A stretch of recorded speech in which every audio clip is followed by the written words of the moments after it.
Good morning and welcome to Carver Memorial Presbyterian Church for our Bible study. I'm Brian Wells, pastor here at the church. This is our continuing study of the Hebrew Bible, the Old Testament. And we're starting the Psalms today. The Psalms are without question perhaps one of the most popular collections of writings that we find in the entire Bible. I can think of no source in the Bible that has been more of a resource of encouragement, direction, enlightenment for folks all around the world throughout all times, especially in our African American heritage and experience. The Psalms continue to be one of the top sources of Bible readings that continue to be popular with our people and expressive of the struggle through which we have gone. And we found in its words hope and strength to allow us to keep on keeping on. So today, we're going to introduce the Psalms. We ask you to read Psalms 1 through 41, but we're not going to actually get into the text of the Psalms today. We're going to take this whole session to introduce the collection, 150 Psalms we're talking about. And so over the next couple, 3 weeks, we want you to just read through the whole collection. It's probably not something that you've done a lot of. The Psalms aren't, most of them are relatively short. There are some that are quite long, but then most of them are fairly brief in their presence in the Bible. And so over these next 3 weeks, we're going to read through the whole collection, and then we are going to, next week, actually go into some specific Psalms that we're going to choose and illustrate exactly what we're going to say about them today in this introduction to the book. So let's now begin our work of introducing the Psalms. A word about commentaries. We always feel that having strong commentaries on the Bible is only going to facilitate a greater understanding of the text in your personal Bible study. And we recommend two commentaries in particular on Psalms. Walter Brueggemann's commentary, along with William Bellinger Jr., they collaborate together on this commentary on the Psalms as part of the New Cambridge Bible Commentary. This is relatively new. Brueggemann has written a lot of things on the Psalms, a number of monographs he's written on Psalms, but this is actually a commentary on the whole collection of the Psalms. And then secondly, James Luther Mays' commentary that's part of the Interpretation series, a Bible commentary for teaching and preaching. These two together can essentially answer every question you have about the Psalms. There are other authors who have made historic and noteworthy contributions. Arthur Weiser's commentary on Psalms is a classic. Hans Joachim Kraus has a powerful commentary on the Psalms. We are recommending Brueggemann or Mays. Either one of those will suit your study needs. So as we dig into the introduction, we have studied in our Bible study over the months and times. We have completed the first 5 books, the Torah, the law. We have understood the Hebrew division on the prophets, the latter prophets and the former prophets. We have done work with both. And like Job, the Psalms are part of the writings, the Ketuvim, as they're called in the Hebrew language, and they are post-exilic. They come to us after the exile. They are part of that restoration community that rebuilds temple, that inaugurates worship again, and puts all this energy into liturgical resources. We saw references to that in Chronicles in particular. And so as we work with Psalms, we have to understand that these writings are meant to be sung. The collection is inclusive of, this collection is inclusive of wisdom literature, and that's Job, Proverbs, Ecclesiastes, Song of Solomon. We're talking about the collection called the Writings. Liturgical literature like Psalms and Lamentations. Historic literature like Ezra, Nehemiah, 1st and 2nd Chronicles, and apocalyptic literature like Daniel, 7 through 12, and edifying literature, Ruth, Esther, Daniel. Now, we've done Ruth, we've done Esther, we have done Ezra and Nehemiah, we have done 1st and 2nd Chronicles, we have done Job. So now as we move into Psalms, we're going to understand its distinctive contribution to the collection. And as we have said, the Psalms are a collection of hymns created for liturgical use. They are meant to be sung.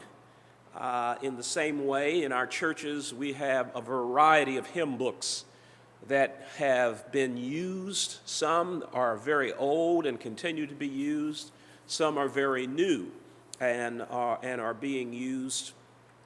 And as we talk about these things, publishers are constantly putting these resources out there. Hymn books have and will continue to be published over and over and over again. Why? Because musical expression continues to spring forth from our religious communities.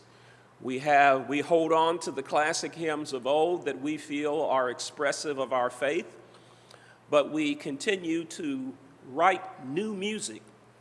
And all music doesn't make it into hymn books, but those numbers that we feel are essential and vital for our comprehensive spiritual life, those are the ones that get in.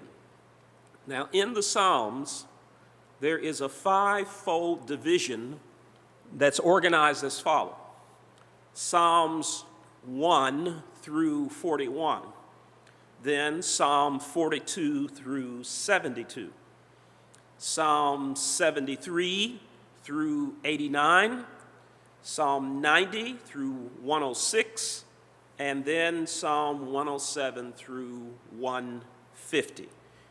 Each of these books begins with a doxology and a collection, and the collection concludes with a cluster of doxologies that span from Psalm 145 through 150.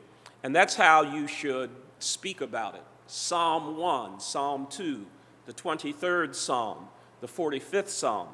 The Psalms are not chapters. I often hear people talk about, turn to chapter 23 of Psalms. Well, the Psalms aren't chapters, they are Psalms. So when we use references to them, we should not use the word chapter, we should use the word psalm, Psalm 90, or the 90th Psalm. So that's just helpful information as we aspire to model biblical literacy. But then, within the entire 150 Psalms, there are smaller collections within the collections that are related to certain musical guilds. Like you'll see references to Asaph and Korah. Those were musical guilds, and their presence is there creating collections within the collections. So the Psalms have gone through a long editorial history, giving us the present shape that we see today. Some of them focus on certain liturgical events like pilgrimage, and you'll see psalms of ascents or of going up. So those are pilgrimage psalms, psalms that you could heard sung by those who were migrating to Israel for the pilgrimage festivals, the high holy days. This is something that the West is not always, at least modern Christianity, is not very literate about a lot of these things, because pilgrimage is something that is part of religion since ancient times.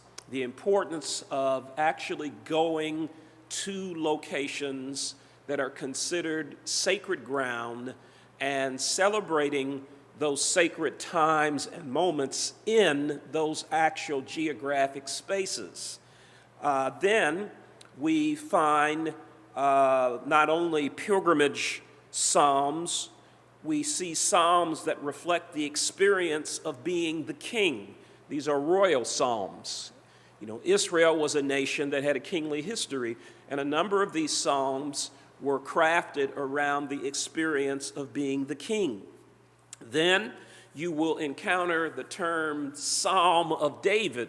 When you see a reference to Psalm of David, that is not a statement about authorship.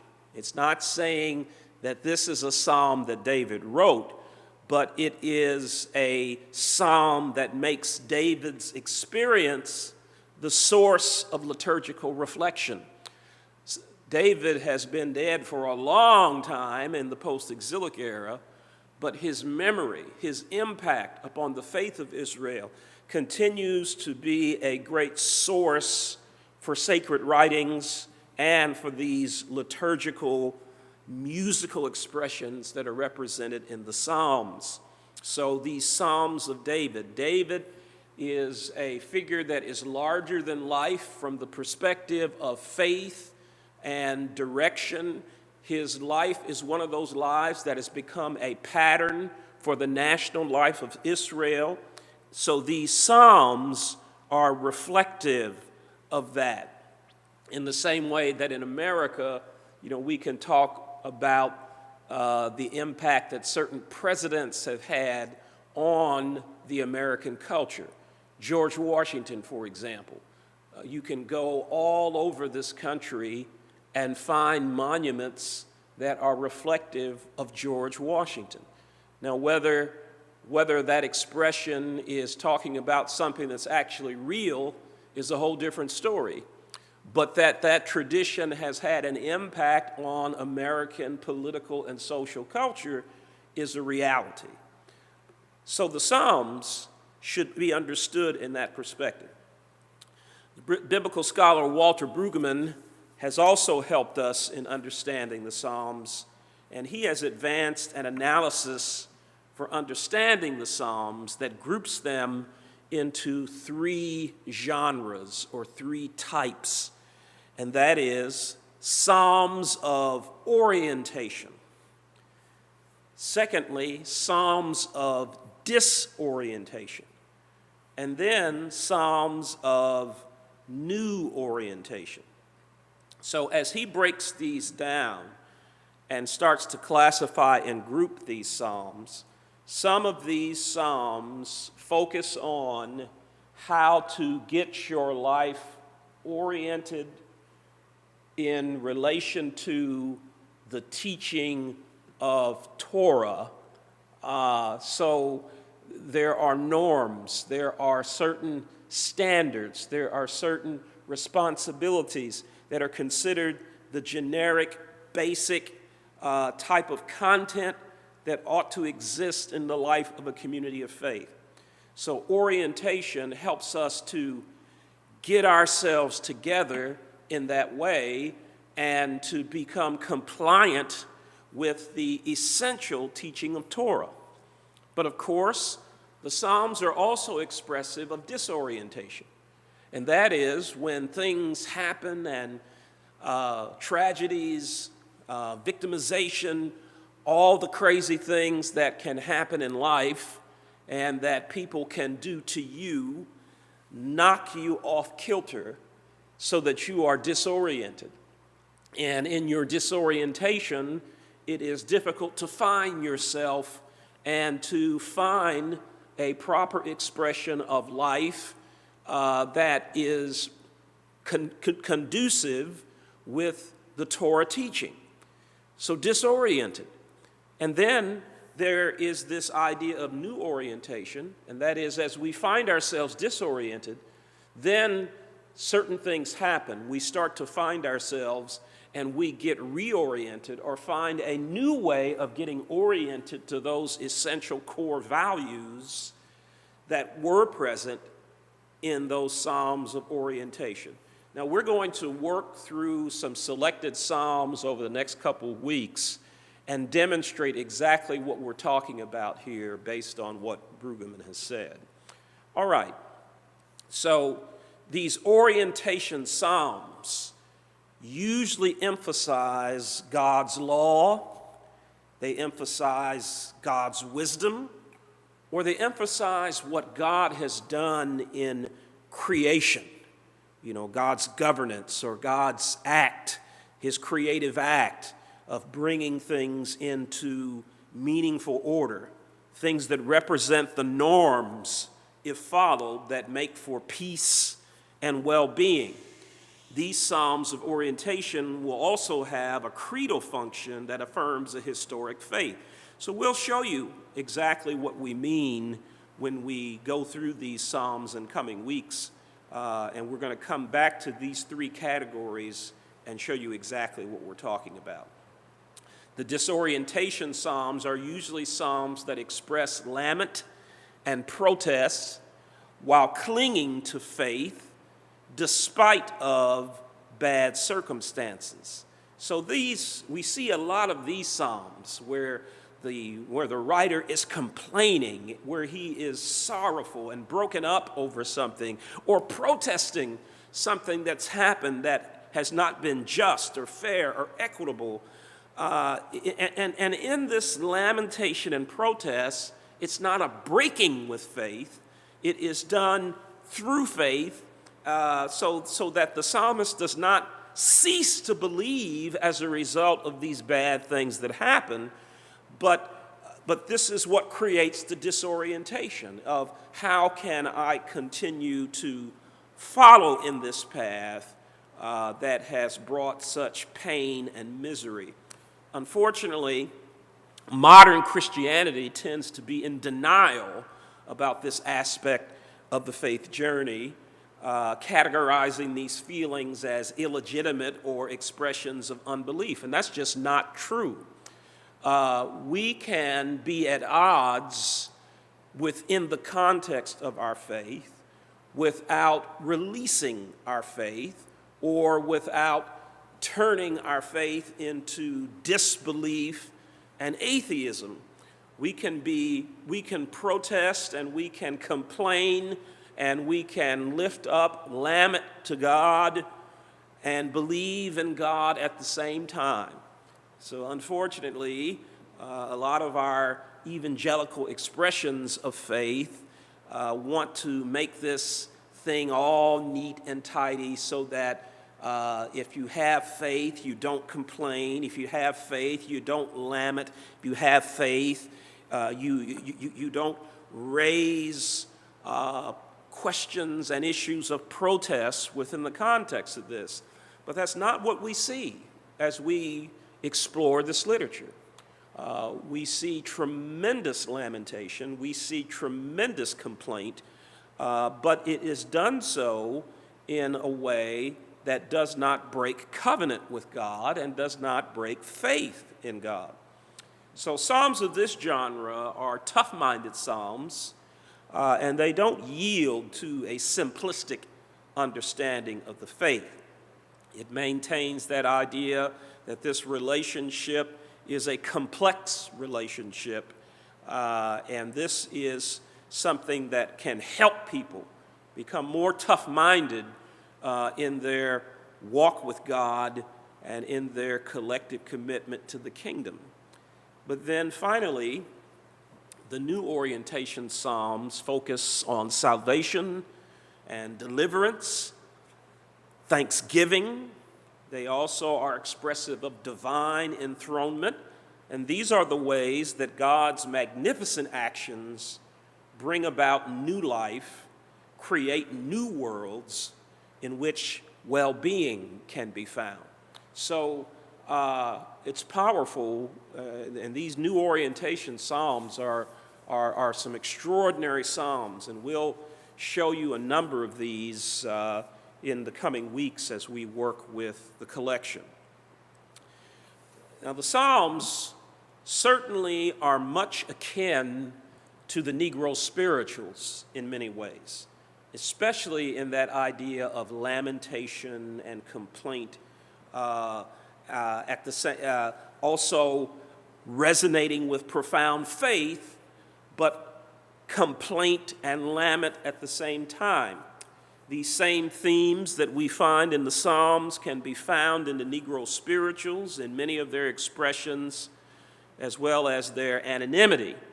And a marvelous theological treatment of this very fact is found in Dr. James Cone's work, The Spirituals and the Blues, as he demonstrates that the spirituals represent a faith response to the black experience that is rooted in a belief in God, but at the same time takes up issues of protest, of lamentation, of resistance, and how that the blues become another type of expression of that same thing in a more secular way. So I would strongly encourage you to read this. It's a very, very insightful work by Cone, and I think you will find a lot of help in this particular writing. Now, as we talk about the Psalms of Orientation, here is a representative sample of those that fall in this category. Now, the Psalms of Orientation represents this one umbrella, but under this umbrella, there are a number of expressions of psalms or types of songs that we see under this grouping. So under the Psalms of Orientation, we find that many of them are songs of creation, Psalm 8, 33, 104, 145. Then some of them are songs of Torah, 1, 15, 24, and 119. Then there are some that are songs of wisdom, Psalm 14, 37. Songs of retribution, Psalm 112 is an example of that. And then songs of well-being, 131 and 133. Then another scholar on the Old Testament in relation to the Psalms of disorientation, Herman Gunkel, has noticed another pattern. And in disorientation, there's often the presence of the plea or the complaint or the lament that is made, but then of praise. Sometimes the disorientation psalms begin with the extreme tension of life that brings about the plea and the complaint. And often in some of these psalms, before the psalm is even ended, the disorientation has transposed itself into praise, or something has happened that has resolved the tension that the psalm began with. That's not true of all of them, but it is true of quite a few of them, and we can owe that contribution to Herman Gunkel. So here's a sampling of these disorientation psalms. Personal lament in Psalm 13, 35, and 86. Communal laments in 74, 79, and 137. Unresolved laments in 88 and 109. God's complaint in 50 and 81. Intimate laments in 32, 51, 130, and 143. And reality laments in 49, 73, and 90. Now, this is not going to mean a lot to you right now, but when we go into these Psalms in the coming weeks and start breaking them down and showing you these things, it's going to show you a very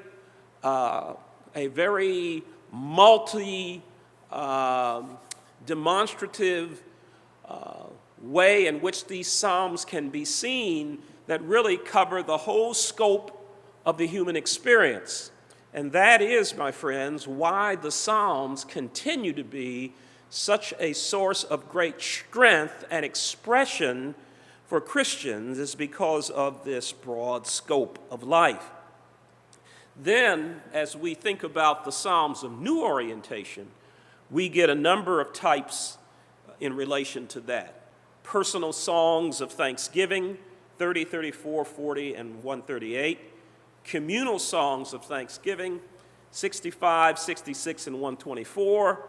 Divine kingship, wow, quite a few of them, 29, 47, 93, 96, 97, 98, 99, and 114. Songs of trust, 23. There's that 23rd Psalm, 27 and 91. Those three are psalms that you hear a lot in the church, that folks go to much for strength and for encouragement and uplift. And then finally, songs of praise, quite a few of those. 100, 103, 113, 117, 135, 146, 147, 148, and 150.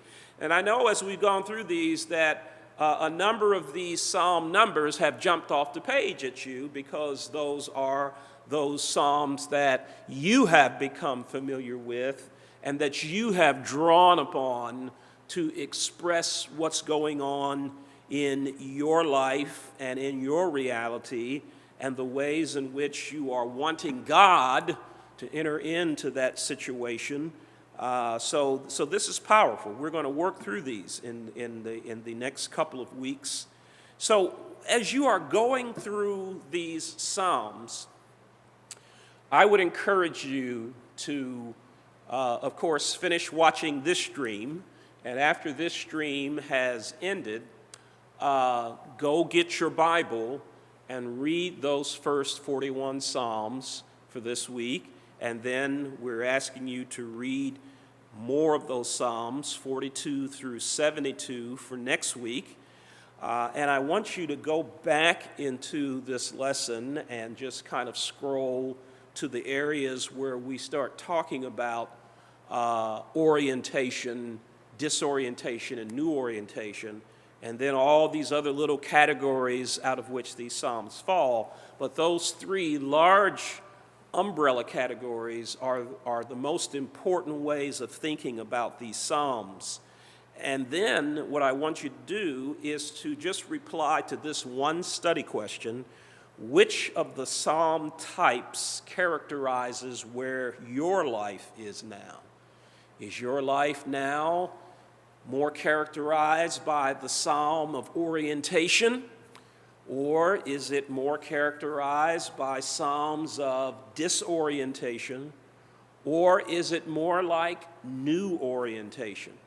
Answer that question and then qualify it with the how so, because this is really important.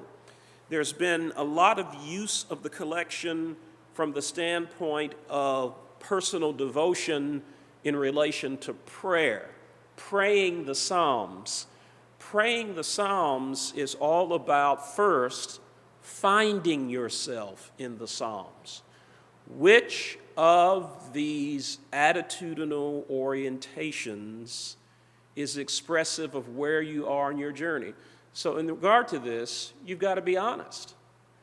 If you are living in something that's more like disorientation, it's important to own that and to be honest about that and to not try to act like that's not where I am.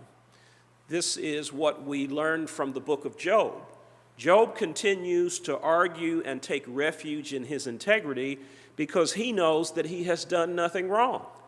And he knows that his life is in harmony with his understanding of the Torah teaching. But he's being honest with himself. And other folks can't accept that about him, and they want him to in some way embrace some type of understanding of guilt based on their perspective of his life.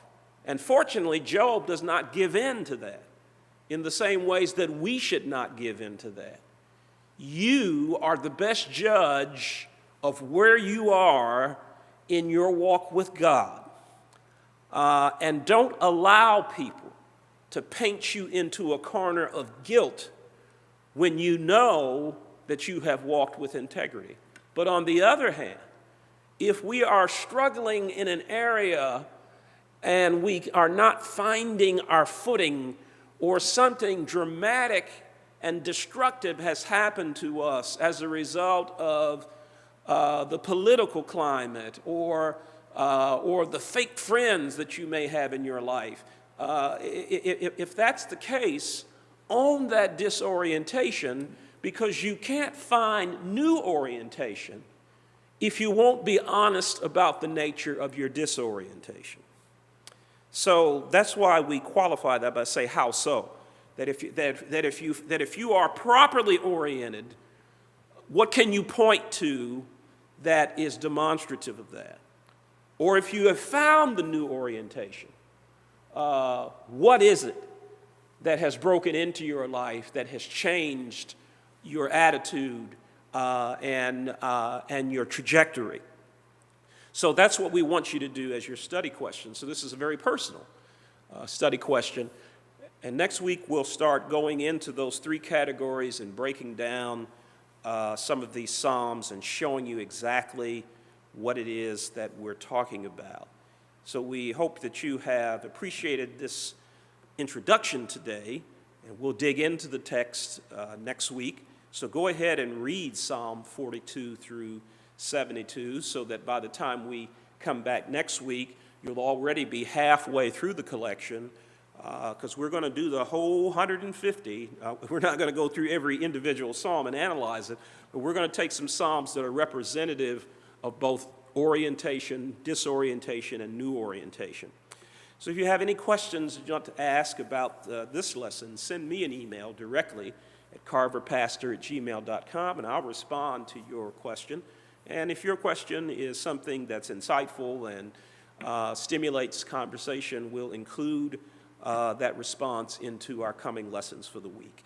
If you've been helped by these Bible studies and are being blessed in ways that are substantive, then we would encourage you to stand in solidarity with us. Sow a seed into Carver's ministry, and you can do so by going straight to our webpage at www.carverpres.org and press on the donate button, and it'll take you to a page that says Givelify, and you can make a donation to Carver Church. We are grateful for your patronage of this Bible study on a weekly basis, and we hope to see you next week as we go deeper into our study of the Psalms. Until that time, be blessed and be safe from the good people at Carver Memorial Presbyterian Church. We'll see you next week.